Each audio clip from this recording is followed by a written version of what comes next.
नमस्कार। शोम रतुड़ी एनालिसिस में आपका स्वागत है। आज मेरी जो चर्चा का जो विषय है वो ये है कि 1947 से भारत के विभाजन के बाद, एक इस्लामिक राष्ट्र बनने के बाद,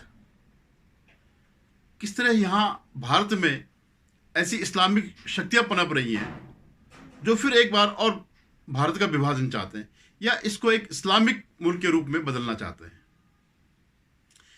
और मुख्य बात यह है कि किस तरह से जो है इनकी ये हिम्मत बढ़ी धीरे धीरे करके इन 75 सालों में इस तरह की बातों को करने का।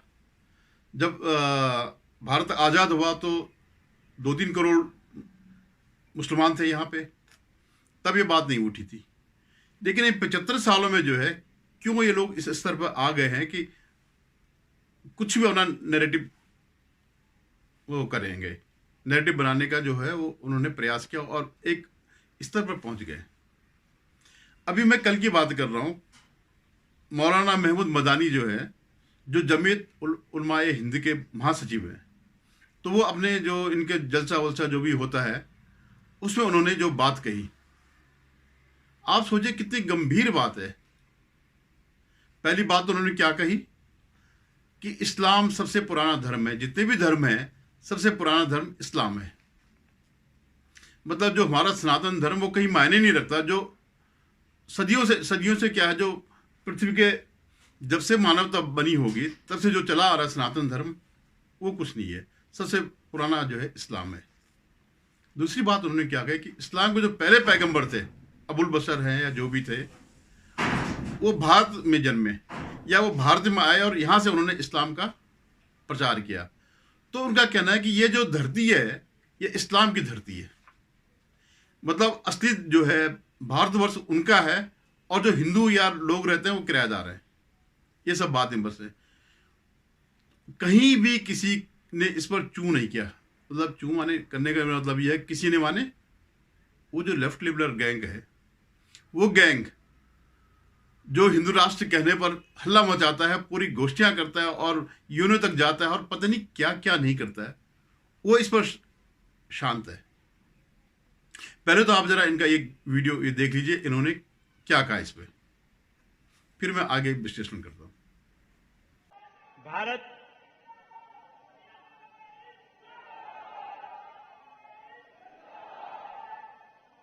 भारत हमारा देश है। जितना ये देश नरेंद्र मोदी और मोहन भागवत का है, उतना ही ये देश महमूद का भी है। न महमूद इनसे 1 इंच आगे है,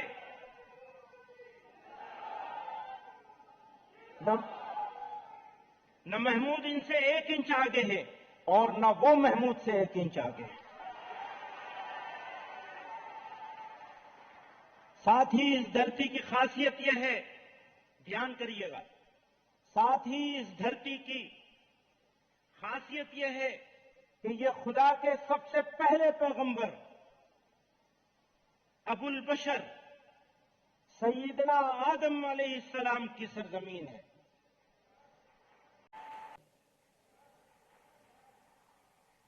आप यहीं तशरीफ लाए। यह धरती इस्लाम की जाए पैदाइश है।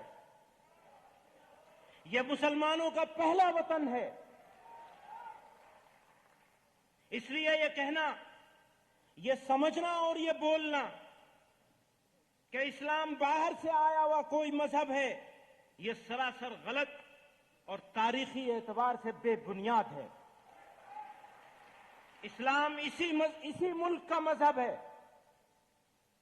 और सभी मजाहिब में, सारे धर्मों में, सारे रिलीजन में सबसे पुराना मजहब है, सबसे कदीम और पुराना भी है।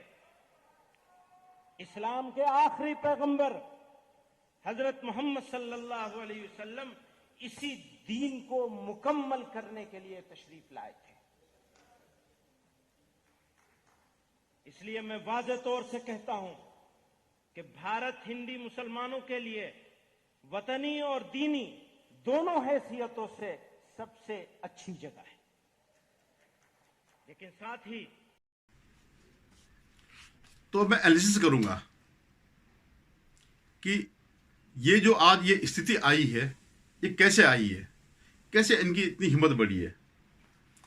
तो पहली बात तो ये है कि इसकी जनक जो है कांग्रेस रही है। जवाहरलाल नेहरू जो है, जब सरदार पटेल जब उनकी मृत्यु हो गई तो वो एकमात्र जो है तानाशाह बन गए कांग्रेस के। तो ये उन्होंने जो है, उनके जो सोच थी, भले ही ये लोग कुछ भी ग्लैमराइज करें कि वो बड़े डेमोक्रेट थे, ये थे, वो थे, और कुछ नहीं थे, वो एंटी हिंदू थे 100%। और सबसे बड़ी बात यह है कि जब सोमनाथ मंदिर का निर्माण हो रहा था तभी उन्होंने विरोध करना शुरू कर दिया था। या जब कॉमन सिविल कोड की बात आई तो उन्होंने हिंदू कोड बनाया, लेकिन मुस्लिम कोड नहीं बनाया। जब आप कहते हैं सब समान है, अब कोई वो नहीं है, तो फिर एक के लिए बनाया, दूसरे के लिए क्यों नहीं बनाया। और आज ये जो है कॉमन सिविल कोड हमारे गले की हड्डी बन गया। कोड भी कहता है कि आप समान नागरिकता संहिता बनाइए, हिम्मत नहीं पड़ रही किसी की। अब ये सरकार करेगी तो एक किस्म से अप्रत्यक्ष धमकी दी गई कि अगर जगह जगह से मिल रही है कि अगर ये सब हुआ तो हम सड़कों पर आ जाएंगे। और इनका सड़कों पर आना, ये आप जानते हैं क्या होता है। आपने सीए में देखा होगा, आपने दिल्ली के दंगों में देखा होगा, आपने जम्मू कश्मीर में देखा होगा, या बाबरी जो ढांचा था उसके विध्वंस के बाद देखा होगा, या और भी जगह पूरे देश में जो है जब सड़कों में आते हैं तो ये क्या कहते हैं। या नुपुर शर्मा वाले में जब आपने देखा होगा किस तरह से ये लोग हिंसक हो जाते हैं। तो ये एक अप्रत्यक्ष धमकी वो दे रहे हैं। तो ये कैसे बना? तो इनके साथ क्या है, कांग्रेस और उसका इकोसिस्टम। उसका इकोसिस्टम कौन है? ये जो लेफ्ट लिबरल गैंग है एक इस देश में, जो एंटी हिंदू है और एंटी राष्ट्र है। उनके उसमें राष्ट्रवाद जैसी नाम की कोई चीज नहीं है। वो तो इसको चाहते हैं ये भारतवर्ष जो है टुकड़े टुकड़ों में बन जाए, धर्म के आधार पर हो, जाति के आधार पर हो, भाषा के आधार पर हो, लेकिन ये टूट जाए। तो इसी गैंग ने जो है और कांग्रेस की मदद से ये सब इस स्थिति में हम आज पहुंच गए हैं। आप ये देखिए कि जब मुख्यमंत्री कांग्रेस का प्रधानमंत्री कहता है कि देश के संसाधनों पर अल्पसंख्यकों का पहला अधिकार है, तो आप सोचिए इनकी मानसिकता किस हद तक पहुंच गई है। दूसरी बात क्या है, जो इन्होंने इतिहास में जो सबसे बड़ा बदलाव क्या किया, मतलब मैं देखता हूं कि क्यों रेडिकलाइज होते हैं लोग बाग, जो मुस्लिम जो युवा हैं या इनके मौलाना है, क्यों रेडिकलाइज होते हैं। इनको जो है ये जो लेफ्ट लिबरल गैंग है, जो जिसमें इतिहासकार भी शामिल हैं, उन्होंने मुगलों का महिमा मंडन किया और इन्हें बताया कि तुम मुगलों की संतान हो, जबकि सच्चाई कहीं दूर दूर तक नहीं है। आज भी लोग कहते हैं कि हमने 800 साल राज किया। भाई तुमने कहां करनी, तुम कन्वर्ट हो रखे हो। मुगलों की कोई संतान नहीं है, मुश्किल से 1-2% होंगे तो होंगे, या जो तुर्क थे या जो भी थे उनकी कोई ये संतान नहीं है। लेकिन इन वामपंथियों ने इनके दिमाग में जो है कूट कूट के डाल रखा है, ठूस ठूस के डाल रखा है कि तुम मुगलों की वो हो, संतानें हो, और इस देश पर राज करने का तुम्हारा अधिकार है। ये जो स्थिति आज जो आई है, तो मुझे अभी सरदार पटेल का जो है 3 जनवरी 1948 में कलकत्ता में उनका दिया गया भाषण याद आता था। वो मैं भी आपको वीडियो दिखाऊंगा जिसमें उन्होंने साफ साफ कहा था इनको कि 2-3 करोड़ मुसलमान पड़े हैं और तुम लोगों ने ही बनाया, अधिकांश लोगों ने तुमने पाकिस्तान बना दिया। चलो पढ़े तो पढ़े रहो, लेकिन जो है मैं ये नहीं मानता कि रातों रात तुम्हारा दिल परिवर्तन हो गया। जब तुम पूछते हम पे क्यों शंका है, हमारी स्वामी भक्ति पे या राष्ट्र के प्रति समर्पण के प्रति क्यों शंका करते हो, तो कहते हो हमसे क्यों पूछ रहे हो, अपने दिल से पूछो। यह भी आप वीडियो देखिएगा, फिर मैं आगे बात करता हूं। कोलकाता में जमा हो गए हैं, तो आपको एक हमारा मैसेज ले जाना चाहिए और सबको पहुंचाना चाहिए कि आज हमारी बहुत नाजुक हालत है। उस हालत में हमें न कोई हड़ताल करनी चाहिए, न कोई तूफान करने का कोई मौका पैदा करना चाहिए, सबको मिलजुल के काम करना चाहिए। अब कई लोग कहते हैं कि भाई इधर हमारे सेक्युलर स्टेट चाहिए, हिंदुओं का राज, कौमी राज नहीं होना चाहिए। कौन कहते हैं कौमी राज बनाओ? हिंदुस्तान में 3-4 करोड़ मुसलमान पड़े हैं, कौमी राज की बात नहीं है। लेकिन बात एक है कि हिंदुस्तान में जो मुसलमान पड़े हैं, वो मुसलमान ने, काफी लोगों ने, ज्यादातर लोगों ने पाकिस्तान बनाने में साथ दिया। ठीक दिया, अभी ठीक है। लेकिन अब एक रोज में, एक रात में क्या दिल बदल गया? वो मुझे समझ में नहीं आता, कैसा बदल गया कि एकदम कहते हैं हमको मान दो। तो ये मेरी समझ में नहीं आता कि एक रोज में दिल सबका कैसा बदल गया। तो कहते हैं कि हम वफादार हैं, तो हमारी वफादारी में शंका क्यों की जाती है? आपको सस्पिशन क्यों आता है? तो हम कहते हैं भाई हमको क्यों पूछते हो? आपके दिल को पूछो, भीतर पूछो, हमको मत पूछो। वो हमको पूछने की बात नहीं है। लेकिन हमने एक बात कही कि आपने पाकिस्तान बनाया, आपको मुबारक, हमें उसमें कोई दखल देना नहीं चाहते। जब दांत गिर जाए, खट्टा हो जाए, तब गिर जाए, तब पीछे आओ, वहां तक हमें पीछे बुलाना है नहीं, हम बैठे ठीक है। कोई कहते हैं कि हम आखिर पाकिस्तान और हम एक हो जाए। मैं कहता हूं कि मेहरबानी करके ऐसी बात न करो, वहां बैठे रहने दो। उससे बहुत नुकसान है, वहां बैठे रहने दो, करने दो उनको, पाकिस्तान अच्छा बनाने दो। पाकिस्तान जब स्वर्ग बन जाएगा, हमको उसकी ठंडी हवा लगेगी, ठीक है, अच्छा। अब आप देखिएगा कि उसी वर्ष जो है सरदार पटेल की मृत्यु हो गई, उनका स्वर्गवास हो गया।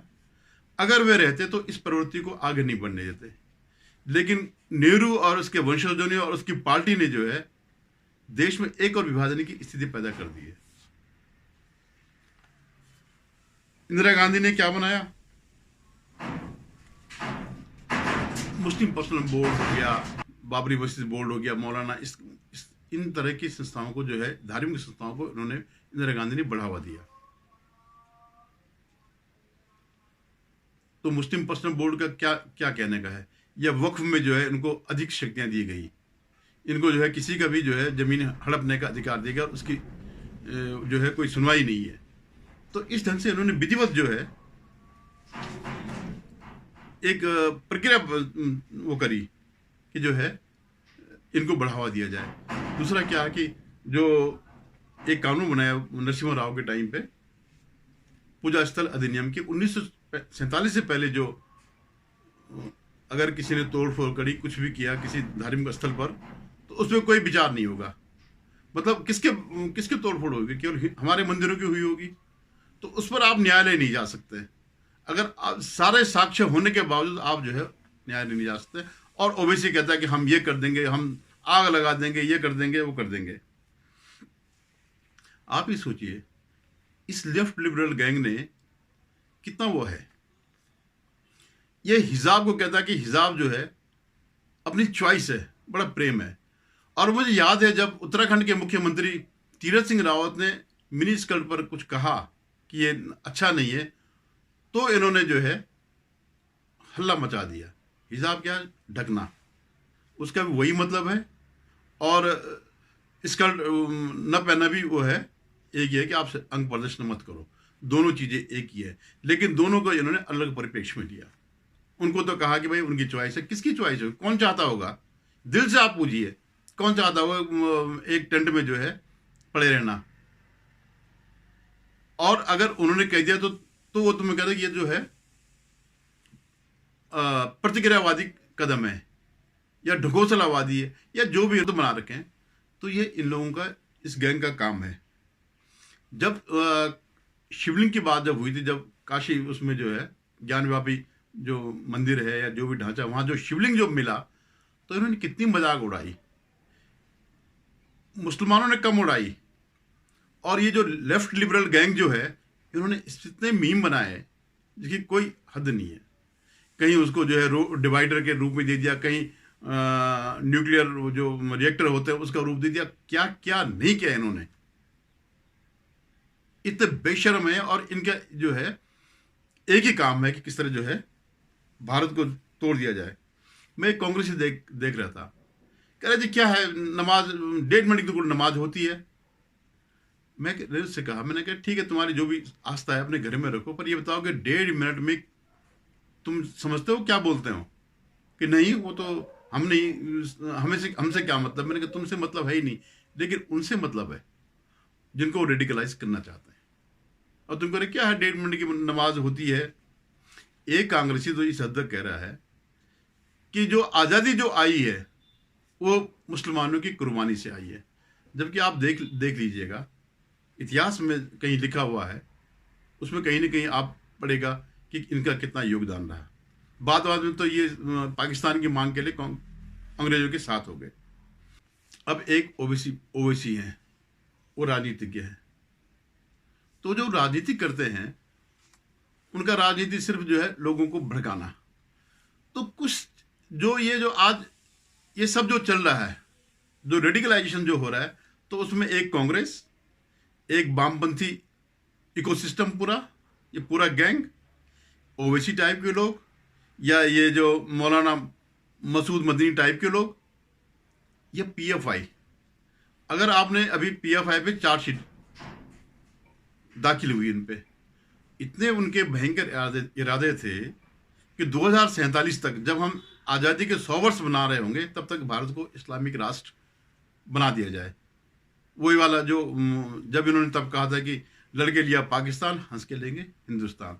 तो उसमें मेन चीज़ क्या था कि वो लोगों को, जो मुस्लिम समाज को रेडिकलाइज करना और इनको जो है सड़कों पे उतारना, ताकि जो है इतनी अराजकता पैदा करे कि अगर सरकार गोलियां चलाए, उसको काबू करने के लिए, इन प्रदर्शनों को काबू करने के लिए अगर कुछ एक्शन ले, तो फिर ये लेकर के पूरे अंतर्राष्ट्रीय स्तर पर इसको फैला, यूएन में जाएंगे, गल्फ कंट्रीज में जाएंगे और सारी दुनिया में जो है भारत को बदनाम करेंगे। अब भारत माने इस समय एट प्रेजेंट मोदी, अब इनके टारगेट मोदी है।